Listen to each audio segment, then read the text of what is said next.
Hola, buenos días. Bienvenidos a plazadearmas.tv. Yo soy Ismael Carballo. Lo que ahora ven es la segunda emisión de nuestra programación, pero la primera bajo la modalidad, bajo el formato de debate.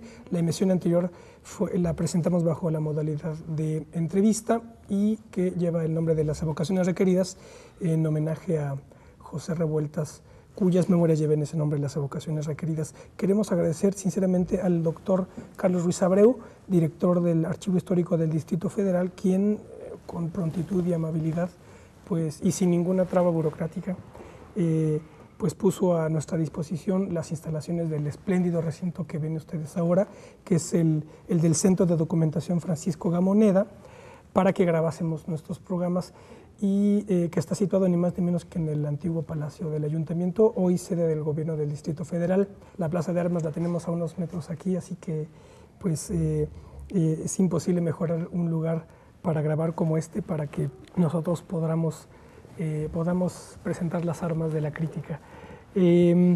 Como yo les digo, este formato de debate se organiza siguiendo el modelo clásico de una mesa de discusión, una tertulia, si se quiere ver así, y pues de manera obligada tenemos que iniciar tocando el tema de la reforma energética en México, que fue pues el tema que determinó toda la dialéctica política nacional durante 2008, pero no nada más en 2008, sino que a través de la historia contemporánea de México, a través del siglo XX, el petróleo, la expropiación petrolera del 38 es, digamos, el pivote que organiza el Estado Nacional, tanto en términos estructurales, económicos, pero también ideológicos, sin duda, y por eso elegimos este tema tan importante. Para hablar sobre ello nos acompañan dos figuras muy importantes de la vida política nacional. Nos acompaña amablemente el licenciado Manuel Bartlett Díaz. Licenciado, buenos días. ¿Qué tal? Buenos días.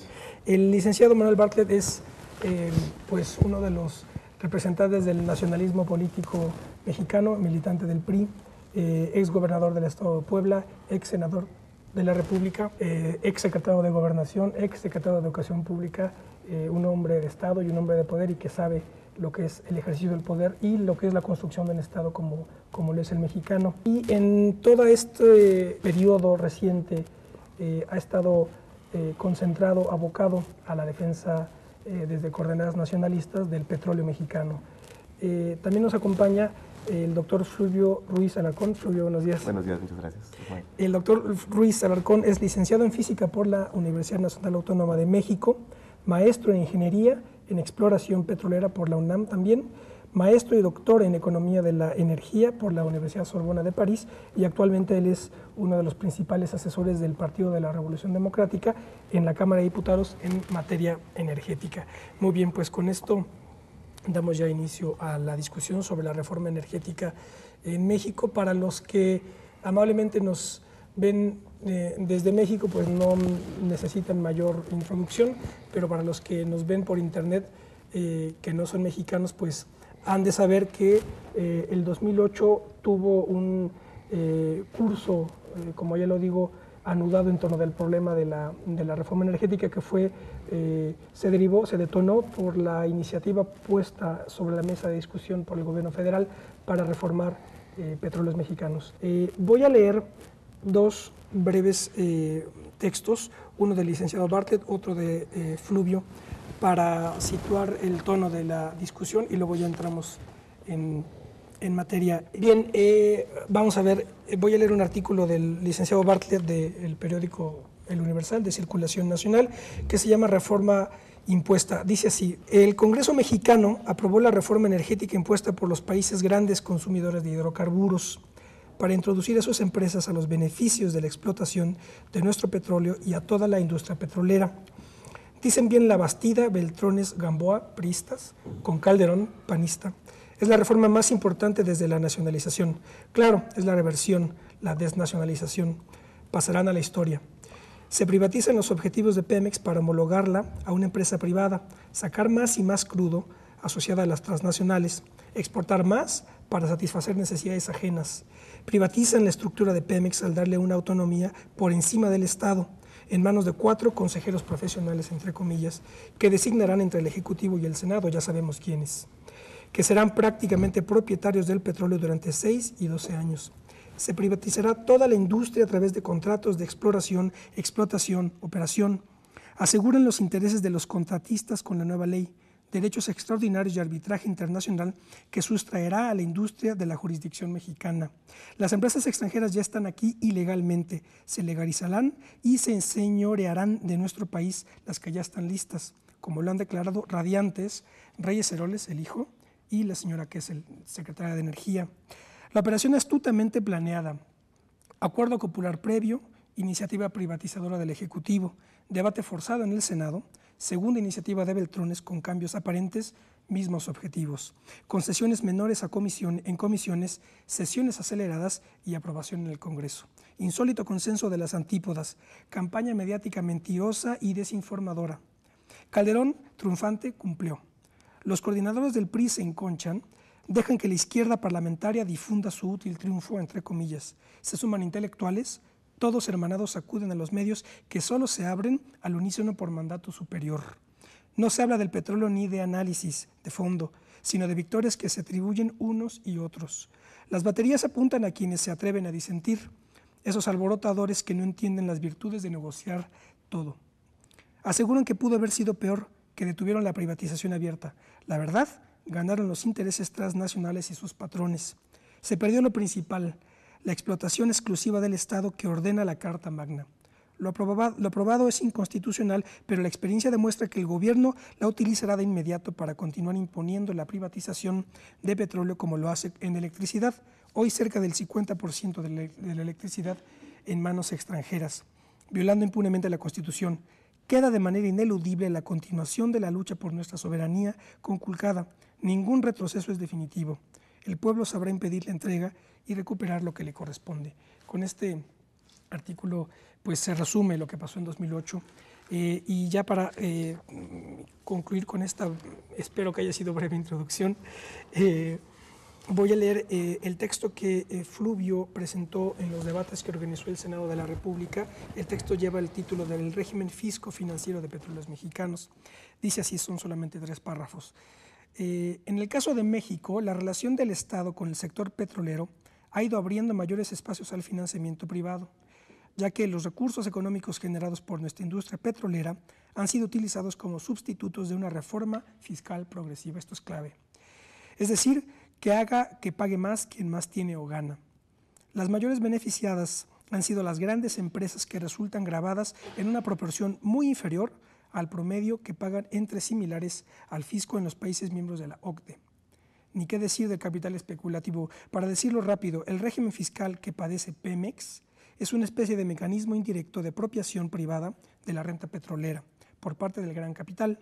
Más aún, ante el agotamiento del modelo agroexportador de desarrollo, el Estado transformó el lugar que ocupaba Pemex en el régimen de acumulación. De ser fundamentalmente un proveedor seguro de energía, Pemex se convirtió en la principal fuente de recursos fiscales. Tan solo por recordar un dato, al cierre de 2007, Pemex tuvo ventas totales por más de 1.2 billones de pesos y utilidades antes de impuestos superiores a los 855,000 millones de pesos. Pero después de impuestos tuvo pérdidas por alrededor de 16,000 millones de pesos.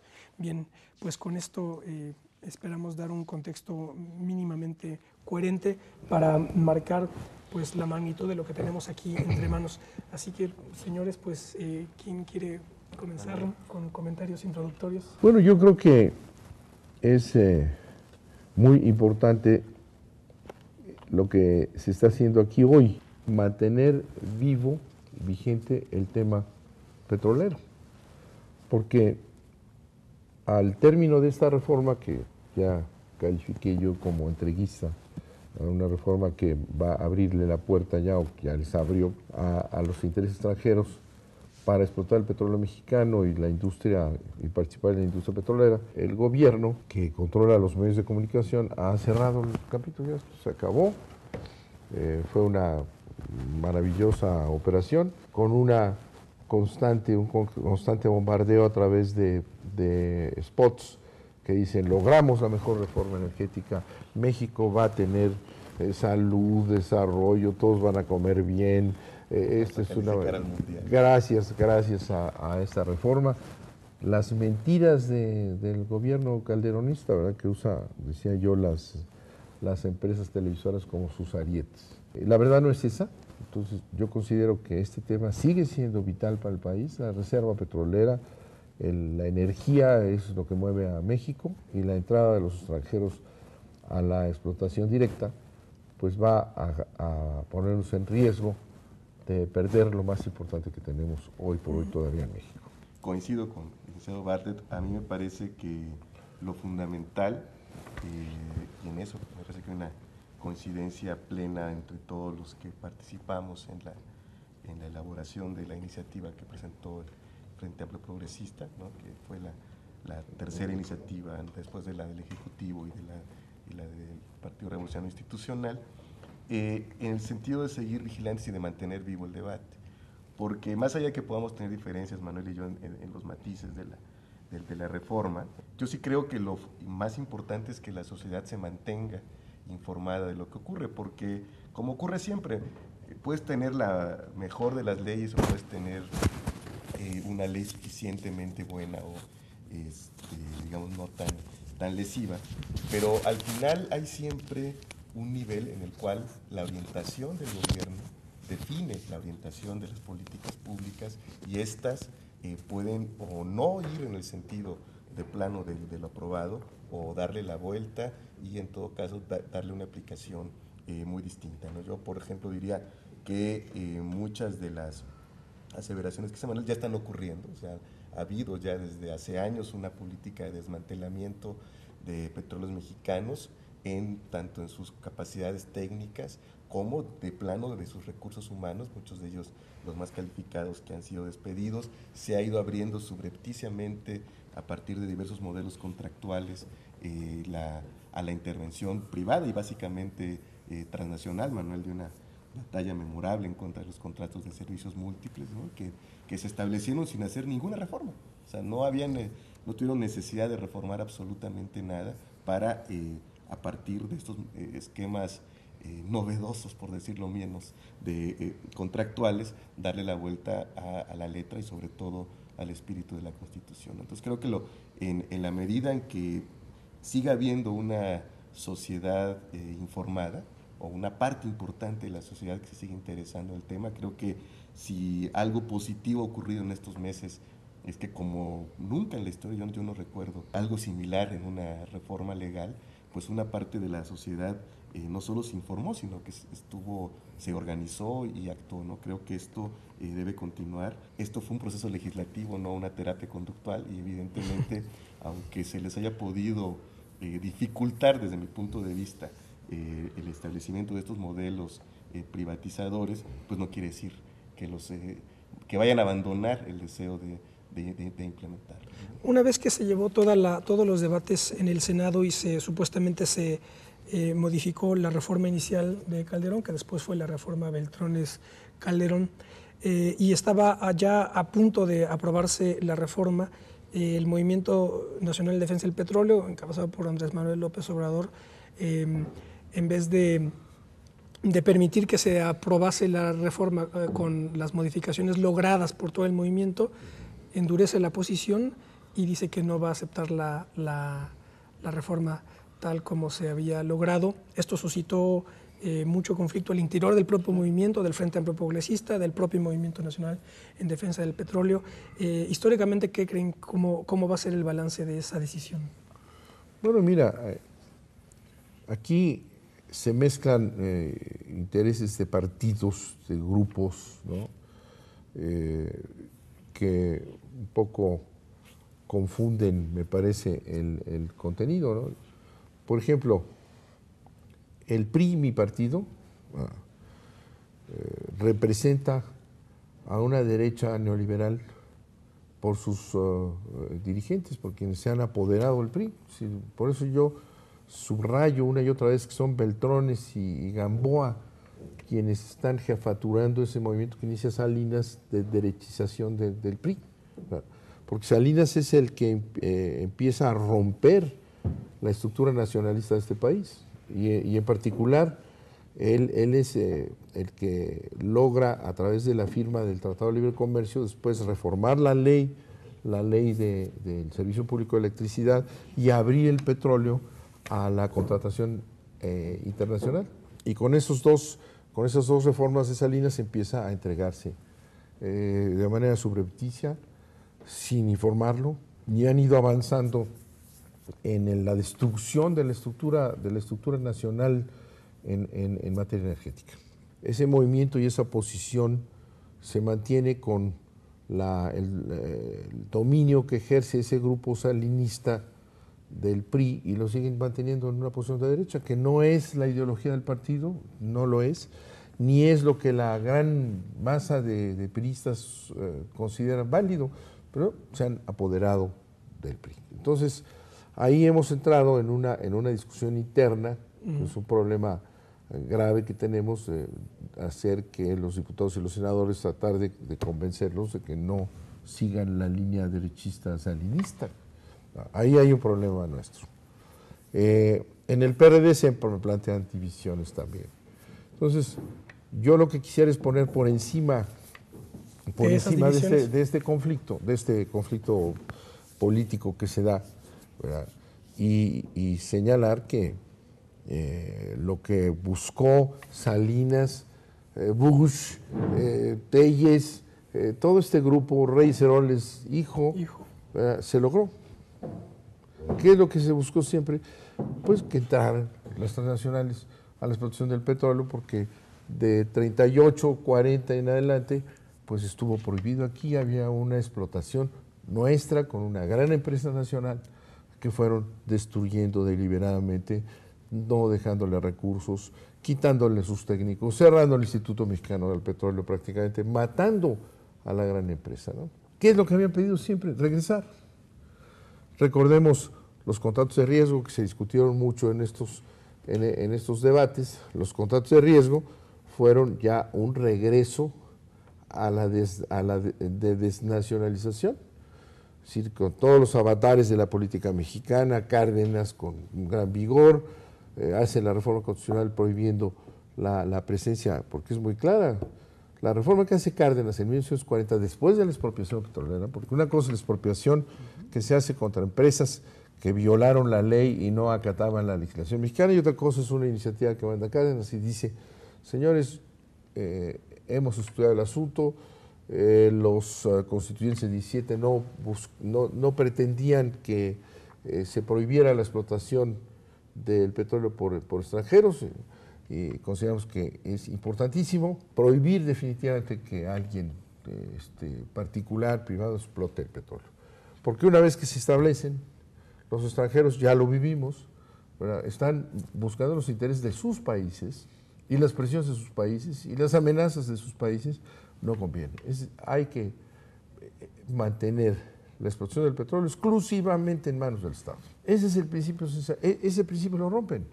Ávila Camacho echa un poco para atrás la legislación y empieza a abrir otra vez. Miguel Alemán, los contratos de riesgo, empiezan a entrar las empresas extranjeras bajo el nombre de contratos, no es explotación, son contratos de riesgo, y empiezan a apoderarse del territorio nacional. Se anulan los contratos de riesgo. En la Constitución se dice que se prohíbe en materia petrolera los contratos, las concesiones y los contratos, y todos los que haya deben ser declarados nulos. Bueno, eso se recupera otra vez. Los contratos de riesgo eran mucho más allá que el mecanismo de que la empresa extranjera ponía el dinero y corría el riesgo. En realidad lo que se prohíbe, porque es una discusión que se mantuvo en estos meses, lo que se prohíbe es que se revierta la exclusividad del Estado. ¿Y qué es lo que ocurre con esta reforma? Se autorizan los contratos, se autoriza una batería de contratos para que puedan explorar. Inclusive la discusión está final, que López Obrador insiste en que no se les den espacios gigantescos, lotes, que lotes son territorios, claro, a los que van a explotar, que es la manera de explotar. Se reservan grandes territorios y si yo voy a meter dinero aquí, pero a mí me dejas aquí, nadie me compite. Lo que demostró finalmente hasta el último minuto que lo que querían es llegar a ese tipo de concesiones, que son contratos de incentivados o contratados con nombres diferentes, pero es lo mismo. O sea, lo que ha perseguido Estados Unidos, Lo logró al final. ya lo logró al final. Por eso digo yo, es la desnacionalización, porque además no lo lograron para empezar con cuidado, sapiencia de estas autoridades de Pemex que están desesperados por entregar todo. Ya están listos, ya están los anuncios, ya están las grandes empresas nacionales listas para entrar. Es más, ya están preparados los contratos desde antes.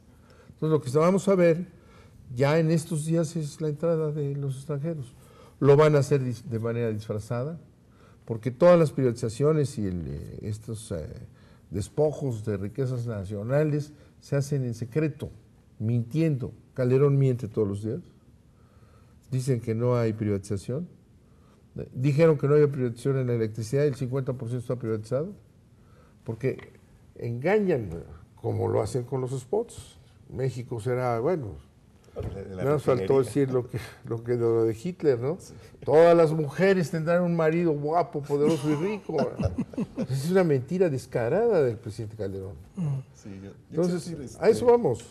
Efectivamente, el punto es que ya la caracterización de la reforma, Manuel lo explicaba en el caso del PRI, ya atravesó los conflictos internos, ¿no? En el caso del PRD, pues es más que evidente, ¿no? En el caso del PRD, en la medida en que la operación legislativa la hicieron personajes, ninguno de ellos ligados a Andrés Manuel López Obrador, para decirlo con claridad, o sea, en la parte de la Cámara de Diputados, ninguno de los 3 senadores eran del bloque de López Obrador. Eran de Nueva Izquierda. No, no, de hecho son 3 bloques distintos, porque luego también ahí se pierde mucho, ¿no? Y todos los que no están con López Obrador son Nueva Izquierda, no.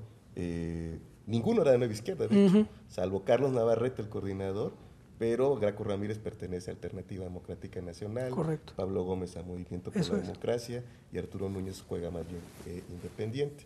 Y en el caso de la Cámara de Diputados, quienes fueron el eje fueron directamente el coordinador Javier González y Juan Guerra, ambos también del Movimiento por la Democracia, curiosamente una de las corrientes más pequeñas del PRD, porque aglutina quizás a muchos de los mejores cuadros. Entonces, había desde allí una desconfianza, una cierta desconfianza, que se reflejó incluso en el momento en que, para la elaboración de esta iniciativa del Frente Amplio Progresista, quienes desde hace 2 años habíamos participado en un intento de ir elaborando, sabiendo ya que este iba a ser el tema, ¿no? Durante más de 2 años, un grupo amplio de compañeros, entre ellos Víctor Rodríguez, que trabajó muy de cerca con Manuel, la propia maestra Ifigenia Martínez, Claudia Sheinbaum en un inicio, en fin, un grupo de compañeros amplio, fuimos elaborando un primer borrador de iniciativa que se integró a los trabajos finales que se hicieron a partir de la convocatoria a quienes participamos en el Senado y al grupo de intelectuales en defensa del petróleo. Entonces, desde ahí había internamente, y aquí hablo estrictamente en el ámbito del PRD, muchas desconfianzas, hay que decir, para decirlo con claridad, ¿no? Había muchas desconfianzas que se fueron, al menos en el caso nuestro, el PRD, borrando cuando se vio la iniciativa en el sentido en que tendría que ir, la que se estaba elaborando en el Senado de la República. Bueno, al momento hubo una serie de reuniones muy intensas ya cuando se perfilaba el sentido final de la reforma, y ahí se discutía sobre el paso a seguir, ¿no? O dar una especie de aval crítico, porque evidentemente hay cosas en esta reforma en las que, insisto, coincido con Manuel, que abren la posibilidad de una interpretación muy dolosa de la ley, ¿no? Yo diría que en términos generales esta ley con un gobierno de izquierdas podría ser una buena ley, no hay ninguna obligación de abrir, pero mientras haya un gobierno de derecha, pues la utilización que se le da es otra, ¿no? De esa manera que un bisturí en buenas manos salva una vida y en malas manos pues, puede provocar la muerte intencionalmente, ¿no? Entonces, esta división pues se vio al momento de la votación en el hemiciclo a Juárez. Es muy sintomático que de las 111 casillas que se instalaron en el hemiciclo para decidir qué rumbo darle, en la única en que ganó la opción 1, que era darle el aval crítico, era la que estaba el templete, era donde estaba la dirección del movimiento. Y allí el 90% votó porque era una ley, digamos, no tan peor, que merecía el aval crítico, y fue de plano la gente quien votó en contra. Entonces eso es muy revelador. Ahora, yo no creo, a lo mejor yo sí, escuchando a la secretaria de Energía, yo no puedo más que coincidir con Manuel. Ellos consideran que lograron lo que querían, Claro. pero yo creo que se les va a dificultar más de lo que piensan. Por ejemplo, los contratos pueden ser incentivados, pero solamente si se termina la obra antes de tiempo, tiene que ser una obra determinada por lo mismo, o si Petróleos Mexicanos va a incorporar la tecnología utilizada. Y no puede haber otro tipo de incentivos. Por ejemplo, con esta legislación, los contratos de servicios múltiples serían ilegales, porque la remuneración en estos contratos, de manera indirecta, pero finalmente está en función del volumen de gas extraído en la cuenca de Burgos. Eso está expresamente prohibido en la legislación que se acaba de aprobar. La legislación vigente establece que la Secretaría de Energía puede otorgar, de hecho dice terrenos, a Petróleos Mexicanos para la exploración y explotación. En lo aprobado se habla que exclusivamente a Petróleos Mexicanos, ¿no? Y ciertamente no se quiso aceptar por estas últimas palabras de que hubiera una prohibición expresa de que a su vez Petróleos Mexicanos pudiera asignar, porque yo sí estoy convencido que van a buscar la forma de hacerlo, eso no me queda la menor duda, pero de la misma manera estoy convencido de que los contratos que efectivamente ya estaban preparados, que efectivamente tienen años esperando, elaborando, hay muchos despachos trabajando en ello. Incluso un buen amigo, alto funcionario de Petróleos de Venezuela, nos comentaba que a él mismo le habían pedido opinión de un borrador de contrato a alguna empresa transnacional, pero yo creo que van a tener que modificarlos. O sea, con lo aprobado, creo que sí hay hay un conjunto de candados que no van a impedir. O sea, los neoliberales si en algo son muy creativos, es a partir de darles denominaciones distintas a las cosas, hacerlas, como en el caso de los productores independientes de energía, que es una figura claramente inconstitucional, casi anticonstitucional, y a partir de la cual han utilizado para que efectivamente una proporción muy grande de la generación, 35-40%, y sobre todo del incremento de la capacidad de generación, ahí prácticamente es el 80% de la nueva capacidad de generación de la Comisión Federal, la hagan privados. Entonces no dudo que vayan a buscar la forma de darle la vuelta simplemente cambiando de nombre. Yo suelo decir que si por los neoliberales fuera 100 años de soledad, se llamaría 20 lustros de ostracismo autónomo. Estarían hablando de otra cosa y van a intentarlo, sin duda. Sí, el resultado es el triunfo, lo digo y lo insisto, el triunfo de los intereses transnacionales de entrar ya a explotar el petróleo mexicano, directo. Nosotros hemos mantenido de una manera inteligente una relación con Estados Unidos, la gran potencia que reparte manazos a este y siniestra conforme a sus intereses, pero con una política exterior cuidada, inteligente, que se fue perdiendo. Y con la firma del Tratado de Libre Comercio se ha interpretado que firmamos un tratado de anexión. Es un tratado de comercio nada más. Que además como tratado de comercio es pésimo, porque es la ley del embudo.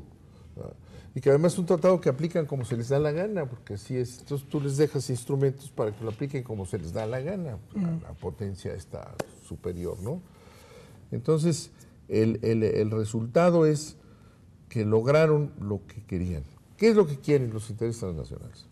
Está escrito, está discutido a nivel mundial, aparece en los periódicos más importantes, en el Financial Times, en el New York Times, en todos lados. Lo que necesitan es más petróleo. La angustia y la desesperación de los países consumidores de petróleo, los grandes consumidores de petróleo, que son Europa y principalmente y Estados Unidos. Y China. China ahora y la India. Y la India. Bueno, la desesperación es hacerse de más petróleo. Nosotros estamos en el área de influencia de estos otros, no de China e India, claro, cuando empiezan a aparecer por aquí. Entonces, una y otra vez insisten en que se necesita más petróleo. Sí, para bajar el precio del petróleo, uno, y dos, para tener petróleo en la seguridad energética de ellos, no la nuestra, la de ellos. Y han escrito en todos lados que hay que acabar con las empresas nacionales porque las empresas tienen todas las reservas y son corruptas, es decir, no producen para ellos, ¿no? Entonces necesitamos sacar más y más petróleo. Hay que invertir pronto para sacar más petróleo. Que se acentuó con toda esta elevación de los precios del petróleo brutal, se acentuó ahora la baja, que es más artificial que otra cosa, porque el petróleo sigue valiendo lo mismo todo, no tiene un valor absoluto. Entonces, ¿qué lograron? Ya tener instrumentos para meterse a explotar el petróleo en México y sacarlo más rápido, dicen. Nosotros, lo que yo digo, Pemex, de ser una empresa pública cuyo objetivo es nacional, desarrollar la industria nacional al país entero, utilizar recursos nacionales para fortalecer al país, le dan otro objetivo, sacar más, obtener más renta nacional. Son los objetivos de una empresa privada, no de una empresa pública. Por ejemplo, ahorita baja el precio del petróleo, si tú eres el dueño del crudo, ¿para qué sacas más? No lo saques, lo guardas porque valdrá siempre. El objetivo que tienen las empresas privadas y que está en la reforma esta es de que el petróleo no vale si está ahí abajo. Si está enterrado no vale.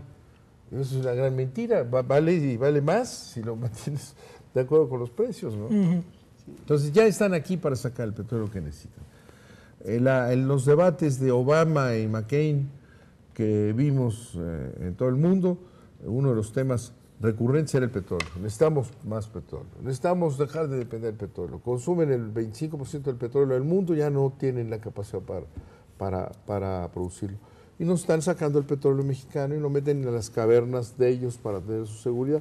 Y eso es lo que vamos a terminar. Van a perforar el país, van a cuadricular el Golfo de México, se van a apoderar del Golfo de México y vamos a perder no solo el petróleo, sino la soberanía nacional. Así de grave es lo que han hecho con esta reforma. Yo creo que van a intentarlo, yo insisto, pero me parece que en lo aprobado no hay ninguna exposición abiertamente en ese sentido. Insisto, incluso la ley reglamentaria aprobada esto era más restrictiva que la vigente. Además, hay una posibilidad ahora de la auditoría de conocer en cualquier momento los términos de los contratos, que eso ya inhibe, o debería inhibir al menos, y un poco de vergüenza. Pero después de que se firme, no antes. Sí, pero pueden ser antes de que entren en vigor incluso. No, la ley dice que después. Una vez, a la auditoría no le dejan hacer nada. La Auditoría Superior es el único órgano constitucional que les puede meter mano. Sí. Y le van a dejar que intervenga como está ahorita, pero además no le dan recursos para que lo haga. Sí.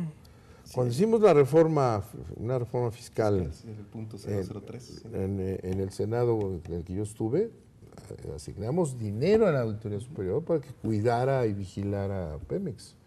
No, aquí no le dan nada. Pero se mantiene lo que le dieron, se mantiene el mismo porcentaje, no se eliminó, se mantiene. Y de hecho el régimen fiscal, eso sí, en la propuesta de régimen fiscal había la intención abierta y ya se hablaba de terceros incluso en la propuesta original de Calderón, y al final esa parte se eliminó, quedó estrictamente para petróleos mexicanos. Ahora, yo sí creo que hay aspectos positivos, digo, sin negar que hay toda esta parte que efectivamente con este tipo de gobiernos, si quiero subrayar, con este tipo de gobiernos sí abren las posibilidades a lo que dice Manuel, con otro tipo de gobiernos estoy seguro que no. Pero en el ámbito ya positivo de la reforma y que hizo que muchos la consideremos globalmente no tan negativa, es que por primera vez en el país, por ejemplo, se adopta ya un esquema de planeación que no sea esta pieza literaria que es el Plan Nacional de Desarrollo y los programas sectoriales que se realizan como mero trámite burocrático. Ahí sí debo decir que en todo caso se adoptó prácticamente la propuesta que hicimos, incluida la participación del Congreso, que es la propuesta del FAP. Del FAP, incluido todo con otros nombres y demás, pero este esquema de planeación sí se adoptó, va a pasar incluso al final por el Congreso, que es una adaptación a nuestro marco jurídico, lo que en Francia es el contrato plan, por ejemplo, ¿no? Que allí es mucho más natural, hasta hay un comisariado general del plan y todo, pero que es un régimen parlamentario. Aquí hubo mucha reticencia, o sea, aceptaban todo en la negociación inicial, menos que pasara por el Congreso. Ahí sí debo decir la insistencia, casi terquedad de Pablo Gómez hizo que se aceptara incluso esta participación en el Congreso. Otro aspecto que me parece positivo es que finalmente Hacienda deja de tener el control total sobre sobre la inversión, sobre el destino de la inversión productiva en petróleos mexicanos, ¿no? Ahora, como está la ley vigente, al final de cuentas la Secretaría de Hacienda la que decide qué proyectos se hacen y cuáles no. Por eso no se haya construido una refinería, entre otras cosas. Tú de hecho comentas en tu texto que me parece que no sé si 80 o más del 80% de los recursos procedentes del excedente petrolero están 90% destinados a cuestiones financieras, no productivas, ¿no? No productivas. Se debe precisamente a esto que dices. Ahora esta parte son dos aspectos. Uno es qué proyectos se aprueban anualmente, ahora lo va a decir Petróleos Mexicanos, con opinión además de Hacienda, pero ya no con la autorización de Hacienda. Y por otro lado, y esto sí es un golpe al gran dogma neoliberal del déficit cero. Sí. O sea, aceptan, lo cual es muy rara, porque ni dejan su dogma, porque digo, sería demasiado, pero aceptan que la inversión productiva de Petróleos Mexicanos ya no se contabilice para los términos del equilibrio presupuestal. Y de hecho, en términos económicos, el año que entra se acepta un déficit de 1.8 del Producto Interno Bruto, siendo que el tener cero déficit pues forma parte del credo neoliberal. Esta parte también ya se elimina. Y hay una medida más importante que en términos, si bien no implica ninguna reforma legal, sí implica un desmentido, o un autodesmentido, diría yo, aunque suene extraño, de lo que vienen afirmando a lo largo de toda esta campaña ignominiosa en favor de su reforma, que era que no se podía hacer refinerías si no había reforma, ¿no? Muchos sostenimos que esa era una falacia, que Pemex tenía el dinero, estaban ahí las disponibilidades acumuladas de Petróleos Mexicanos. Tecnológicamente no hay ningún problema, la refinación es un sector con ya la tecnología muy madura. Lo que ocurre es simplemente que las nuevas refinerías, las llamadas de conversión profunda, agregan procedimientos adicionales pues para tener gasolinas más limpias, pero son tecnologías que se conocen desde muchos años. Entonces, ese gran mito se derrumba cuando el propio gobierno tiene que anunciar la construcción de una nueva refinería, ¿no? Que no va a empezar nunca, pero en fin. Que esperemos que está obligado. Mira, Fluvio y yo coincidimos en estos años en la lucha en contra de la reforma energética de apertura. Y muchos de sus compañeros, siendo de partidos distintos, coincidimos. En esto no coincidimos, yo lo discutimos. Sí. Yo considero que sí abre francamente la puerta a los extranjeros y que estas ganancias que se tomaron ni siquiera les van a hacer caso, porque un gobierno que viola la Constitución descaradamente no va a limitarse a lo que la ley diga o a no usar lo que la ley no dice. Por ejemplo, ¿cuál es el mecanismo de explotación que lo planteé yo en el Senado? Que no le hicieron el menor caso a la discusión que hubo en el Senado, el menor caso. Cuando terminó el debate que logró López Obrador y los que tomaron la tribuna, ¿verdad? Cuando lograron ese debate, que ahora sale ahí la Bastilla y dice, no, ya lo habíamos decidido, nada más que no lo habíamos dicho. Bueno, ese debate que abre la discusión como nunca la industria petrolera, bueno, hace pedazos la iniciativa de Calderón. Y no tenían instrumentos, toda el sabor de burócratas, melifluos ahí que salieron a representar al gobierno. Y dijimos, bueno, pues ya la van a cambiar, ¿no? Cuando termina el debate ese... Que fueron 25 sesiones, ¿no? Cuando termina son 2 meses de sesiones, a unas cuantas horas, la Bastida presenta otra iniciativa. Aquí tengo otra, esta está mejor. Y es la misma, pero esa ya no se discute. Entonces se engañan, sí, hubo una gran discusión, ¿verdad?, de la otra iniciativa, la de Beltrones, ¿verdad? Esa no se discute nunca más. No se discute nunca más. Y es la misma. Porque estas iniciativas no son más que producto de los despachos de Houston. Aquí ninguno de ellos tiene la capacidad para hacer nada. Son imposiciones claras. Y lo analizaba yo en el propio Senado cuando dijimos, ver, ¿qué es lo que hacen? Le dan facultades a la empresa pública para que firme contratos amplios, ¿no? Que le den derechos de explotación a quien va a ir a explotar ahora los contratos de servicios múltiples o ahora el Golfo o lo que sea. Y una vez que ya tienen los derechos de explotación, establecen un principio que es que tienen también el derecho si hay la menor diferencia entre la empresa extranjera y el gobierno mexicano, el dueño del petróleo, ya no interviene en la legislación mexicana.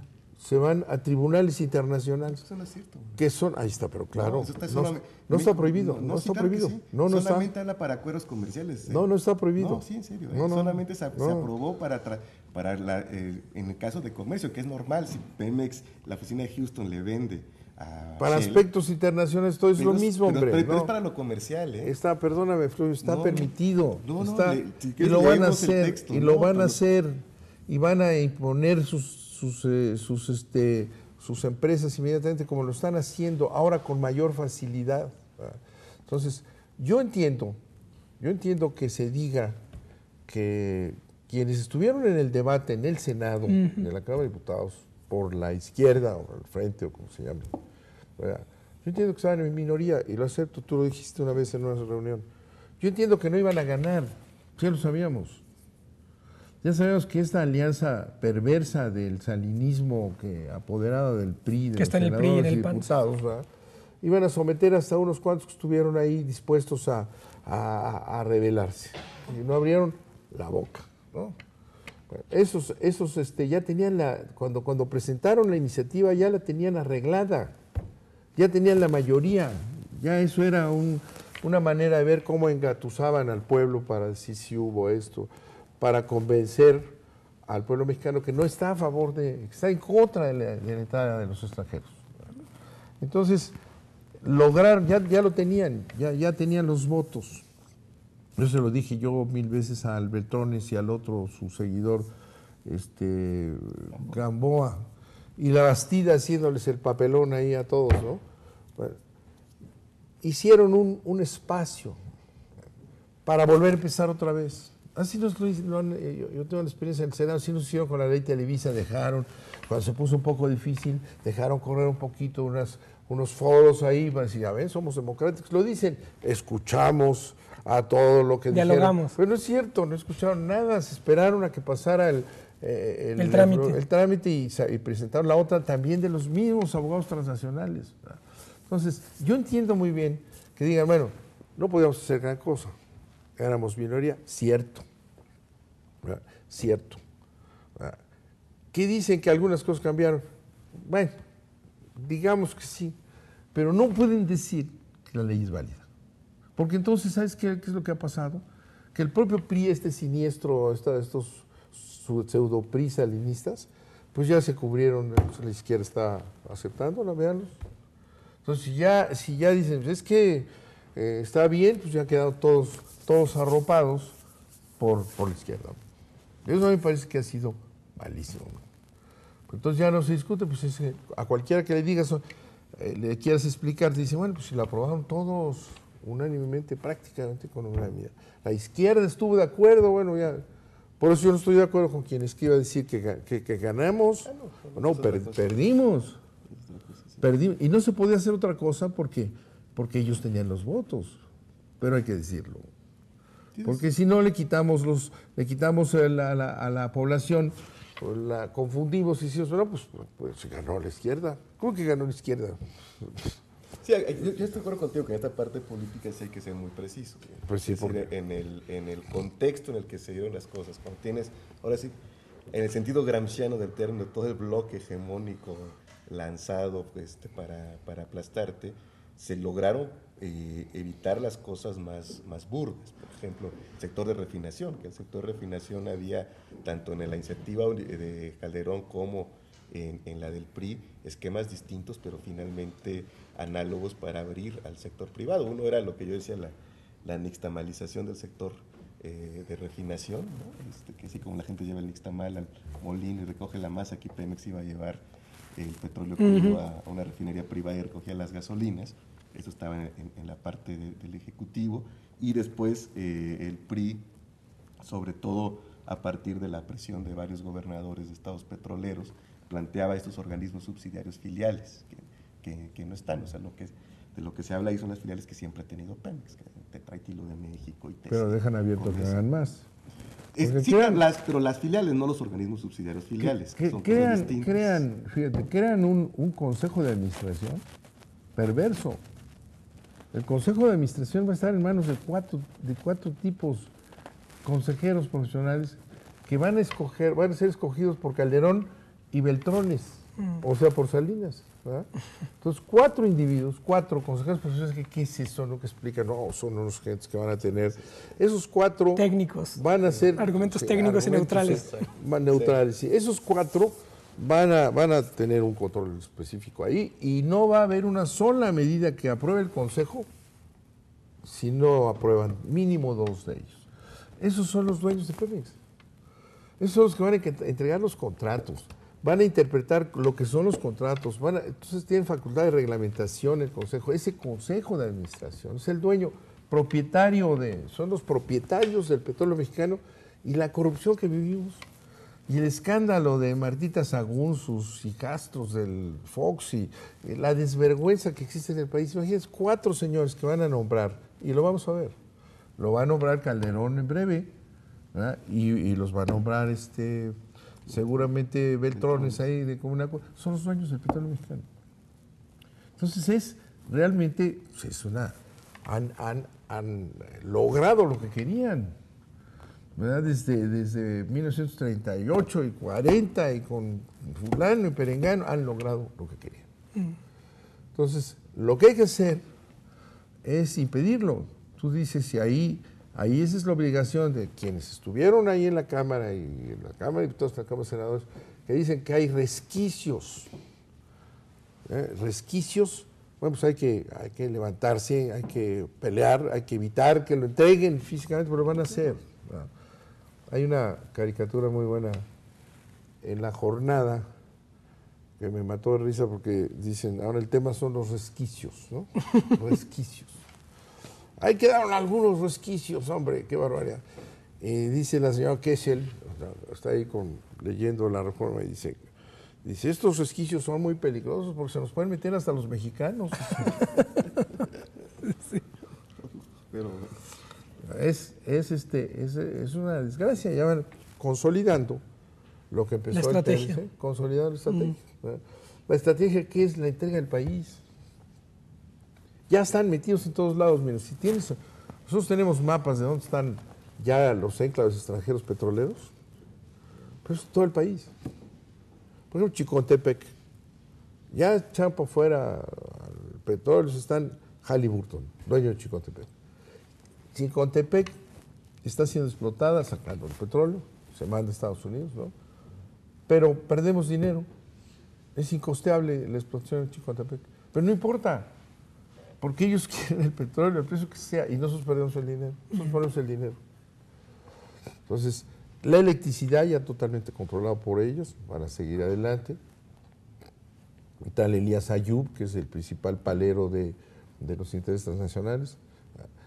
Y el SPAN, ¿no? La asociación que tenemos con ellos, que es una serie de acuerdos que nadie aprueba más que ellos, no pasan por el Senado, ya están metidos en migración. Ya están metidos en asuntos de protección, en todo lo que es la seguridad pública, ya están metidos hasta acá. Bueno, hasta que nos digan qué pasó con el avión, les dan la caja para que nos digan ellos si se cayó o no se cayó solo. Entonces estamos viviendo una ocupación de este país. Importantísimo el petróleo. Y cuando las empresas empiecen a explotar, y lo decía López Obrador el otro día, están ya cuadriculando el Golfo de México, ¿no?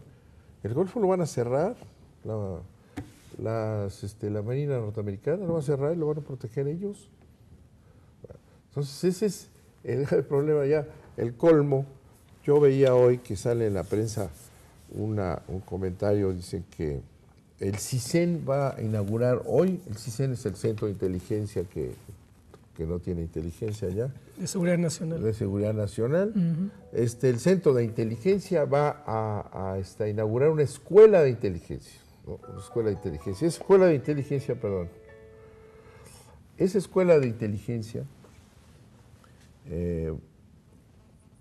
va a formar a los cuadros, ¿no? Pero hay un acuerdo para que los Estados Unidos hagan una inversión de 15 millones de dólares en el CISEN para mejorar su calidad, ¿no? y además pues, ellos nos van a enseñar a producir inteligencia, van a estar en el Centro de Inteligencia Nacional, metidos los técnicos norteamericanos, que nos van a prestar el dinero, que además te dan 4 pepinos, ni crees que te dan mucho dinero, como los helicópteros viejos y todo esto del Plan Mérida.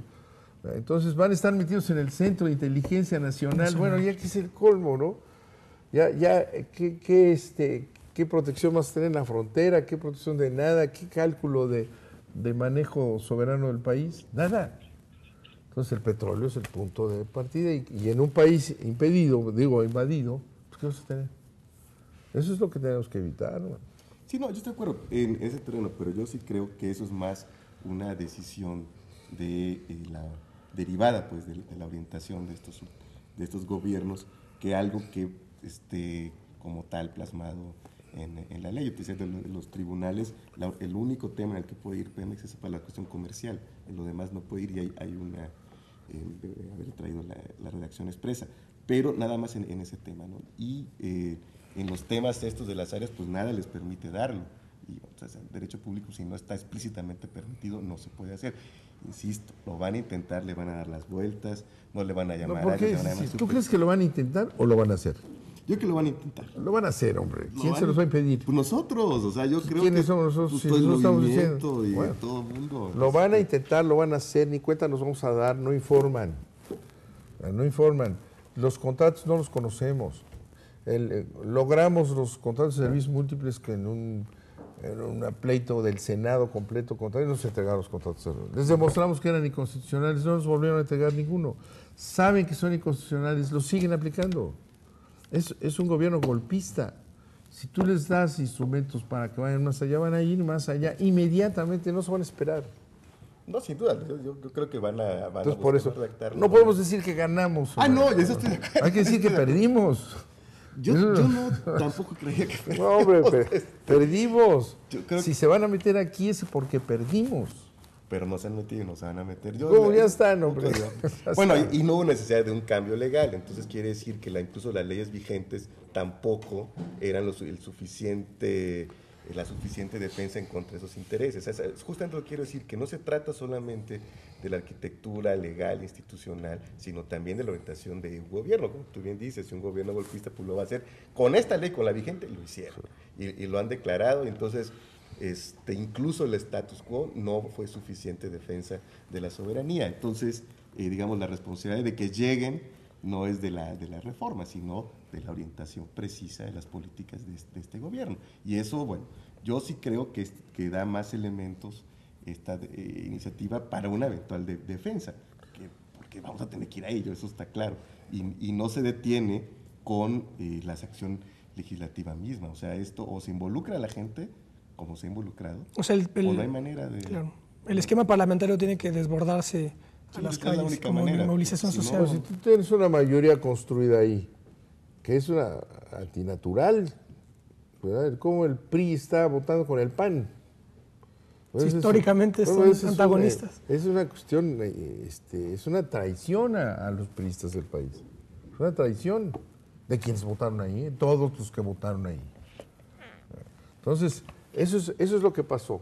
Ahora, lo que tenemos que hacer es decir que está mal, no decir que está bien, ¿verdad? Que es una acción de entreguismo. Porque si la izquierda sale y dice, no, pues no está mal, fíjense que... Entonces, los priistas dicen, ya ves, pues aquí están. La defensa de la izquierda es la que avala todo lo que hicieron. O pon tú, sacaron algunas cosas buenas. Vamos a decir que sí, ¿no? Pero las pésimas ahí están, ¿no? Entonces, ¿vamos a avalar las malas? Puedes decir tú, nosotros minoría logramos ahí en este jaloneo, que no fuera tan descarado, que le dieran una vuelta por acá, sí, bueno, está bien, pero no podemos decir que se ganó. Sí, como calculación, pues estoy de acuerdo. Hay que decir, se perdió. Hay que ponerse enfrente de ellos. ¿Cómo vas a levantar al pueblo de México y las masas a reclamar si dices que estuvo bien, que sacamos una reforma, que resquicios, que no tiene para mí nada bien, porque todo es una engañifa. La autonomía de gestión la utilizan. Aquí veía yo que Cuauhtémoc hoy escribe que la autonomía de gestión es un avance. Cuauhtémoc Cárdenas. ¿Cómo va a ser la autonomía de gestión esta que estamos viendo un avance? La autonomía de gestión es una liberación para quienes controlan el Consejo de Administración para que hagan lo que se les dé la gana, con un estatuto abierto para tomar decisiones de contratación. Ellos regulan los contratos, los explican, los interpretan.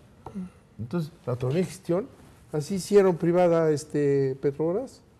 Le dieron autonomía de gestión a Petrobras, porque era necesario. La autonomía de gestión no era más que no, le quitaras las manotas de Hacienda de ahí adentro.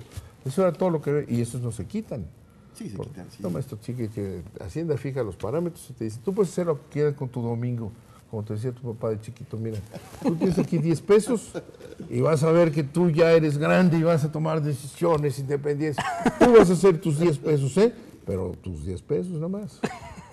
Esa es la autonomía fiscal que le dieron. No, pero le dieron, por ejemplo, la capacidad de utilizar sus disponibilidades. Simplemente... ¿A Petrobras? A Pemex. A Pemex, ¿no? A Pemex. ¿Cuál es disponibilidad? ¿Dentro de 20 años o 30, hombre? De 5 años. El régimen de transición se bajó de 13 a 5 años y estás hablando de ciertas disponibilidades, pero siempre controladas por Hacienda. Son las que ya tiene Pemex. Es que en este momento Pemex va a cerrar 2008 con 457 mil millones de pesos de disponibilidades. Esas son las que ya puede utilizar desde ahora. De hecho, de ahí se toman para la construcción de la refinería, una parte. Y entonces, en 5 años, está en el régimen transitorio, en un periodo de 5 años va a poder utilizarlas todas. Ese ya es un avance, que a Pemex no le impongan el superávit de operación, eso para Petróleos Mexicanos, y que no le impongan también, o que tenga que pasar por la autorización de Hacienda, las modificaciones presupuestales cuando... Que son los 10 pesos, que son los 10 pesos del domingo. Bueno, no, pero 457 mil millones es más que 10 pesos. No, necesita mucho más que eso, Pemex. Ese es el presupuesto. Y la concesión de la refinería esta, no puede ser más cínico Calderón.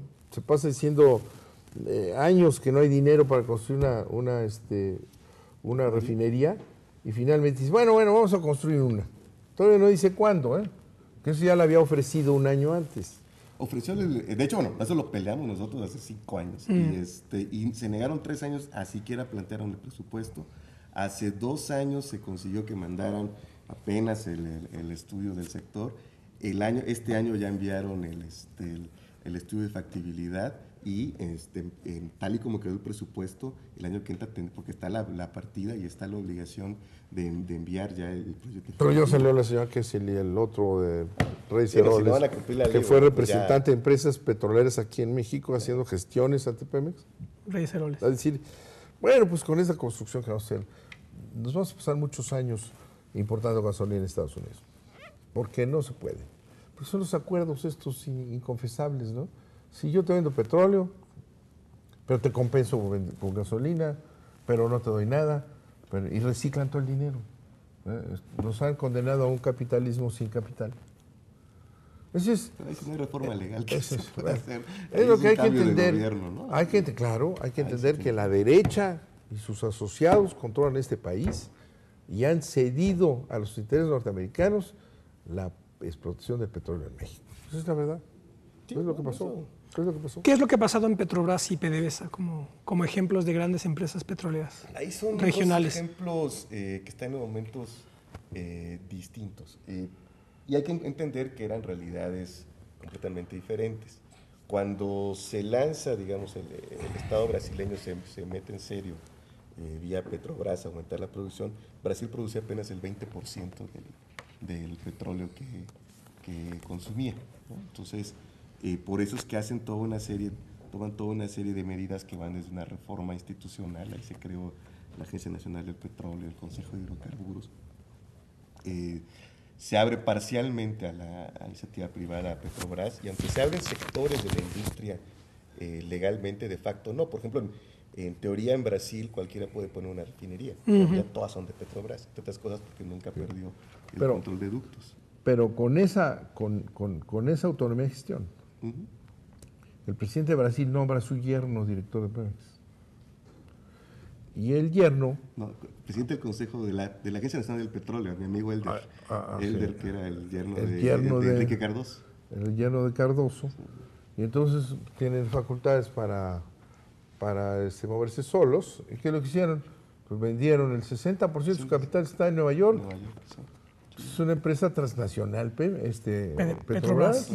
que se está revirtiendo algunos aspectos. Por ejemplo, a raíz de los últimos descubrimientos de este yacimiento gigante en Brasil, que se iba a licitar todo, el gobierno de Lula decidió que ya no se va a licitar. O sea, hay un proceso, porque ahora está un exguerrillero dirigiendo Petrobras, Luigi Caselli, ellos están en un proceso mucho más tímido que el de PDVSA. El de PDVSA sí es un proceso tal y como se hizo en México, de ir eliminando los contratos de riesgo que dio Alemán.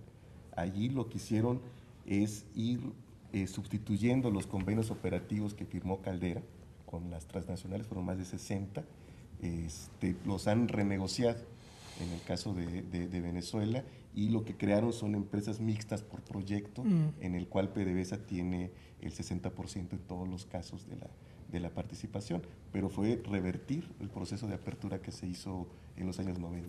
Bueno, pues nos queda ya muy poco tiempo. Les rogaré un comentario final para esta primera. Si me lo permiten, los volveremos a invitar para seguir discutiendo esto que...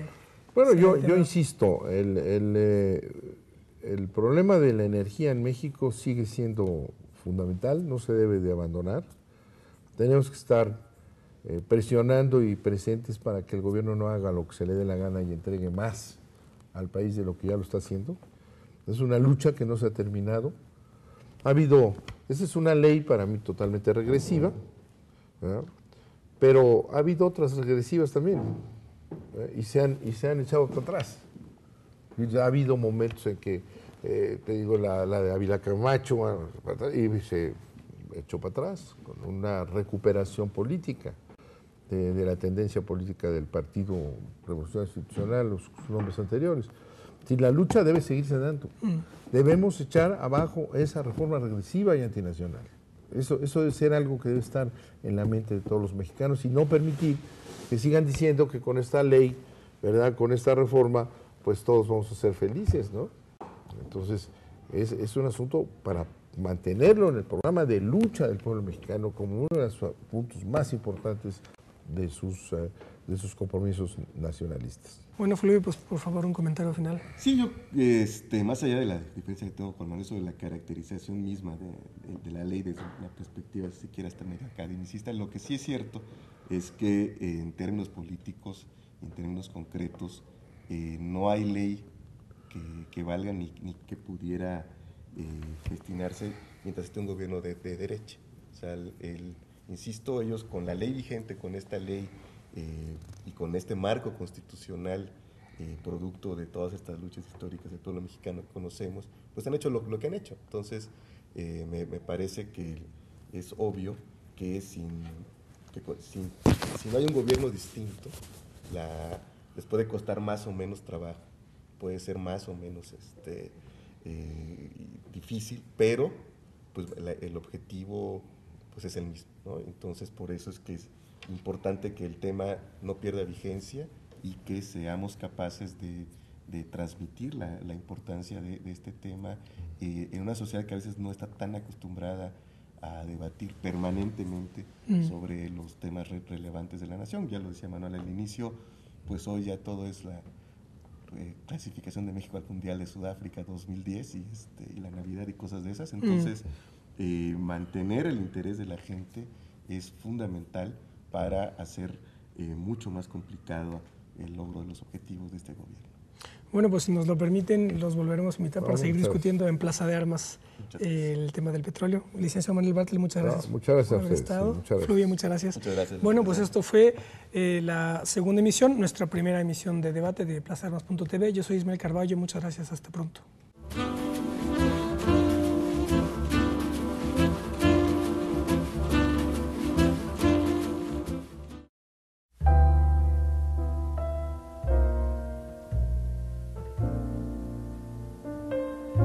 Hola, buenos días. Bienvenidos a plazadearmas.tv. Yo soy Ismael Carballo. Lo que ahora ven es la segunda emisión de nuestra programación, pero la primera bajo la modalidad, bajo el formato de debate.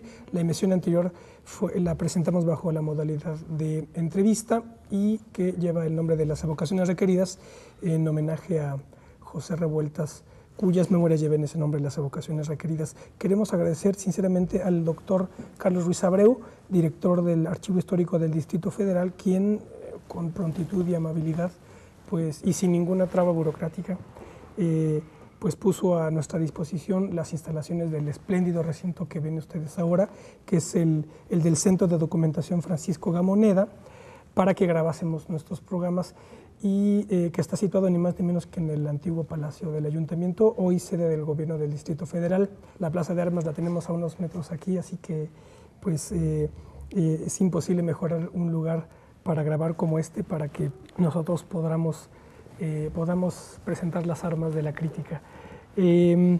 Como yo les digo, este formato de debate se organiza siguiendo el modelo clásico de una mesa de discusión, una tertulia, si se quiere ver así, y pues de manera obligada tenemos que iniciar tocando el tema de la reforma energética en México, que fue pues el tema que determinó toda la dialéctica política nacional durante 2008, pero no nada más en 2008, sino que a través de la historia contemporánea de México, a través del siglo XX, el petróleo, la expropiación petrolera del 38 es, digamos, el pivote que organiza el Estado Nacional, tanto en privado, ya que los recursos económicos generados por nuestra industria petrolera han sido utilizados como sustitutos de una reforma fiscal progresiva. Esto es clave. Es decir, que haga que pague más quien más tiene o gana. Las mayores beneficiadas han sido las grandes empresas, que resultan gravadas en una proporción muy inferior al promedio que pagan entes similares al fisco en los países miembros de la OCDE. Ni qué decir del capital especulativo. Para decirlo rápido, el régimen fiscal que padece Pemex es una especie de mecanismo indirecto de apropiación privada de la renta petrolera por parte del gran capital. Más aún, ante el agotamiento del modelo agroexportador de desarrollo, el Estado transformó el lugar que ocupaba Pemex en el régimen de acumulación. De ser fundamentalmente un proveedor seguro de energía, Pemex se convirtió en la principal fuente de recursos fiscales. Tan solo por recordar un dato, al cierre de 2007, Pemex tuvo ventas totales por más de 1.2 billones de pesos y utilidades antes de impuestos superiores a los 855,000 millones de pesos. Pero después de impuestos tuvo pérdidas por alrededor de 16,000 millones de pesos.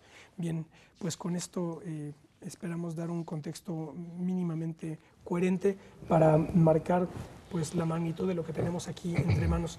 Así que, señores, pues, ¿quién quiere comenzar con comentarios introductorios? Bueno, yo creo que es muy importante lo que se está haciendo aquí hoy, mantener vivo, vigente el tema petrolero, porque al término de esta reforma, que ya califiqué yo como entreguista, una reforma que va a abrirle la puerta ya, o que ya les abrió a los intereses extranjeros para explotar el petróleo mexicano y la industria, y participar en la industria petrolera, el gobierno. Senado, segunda iniciativa de Beltrones con cambios aparentes, mismos objetivos, concesiones menores en comisiones, sesiones aceleradas y aprobación en el Congreso.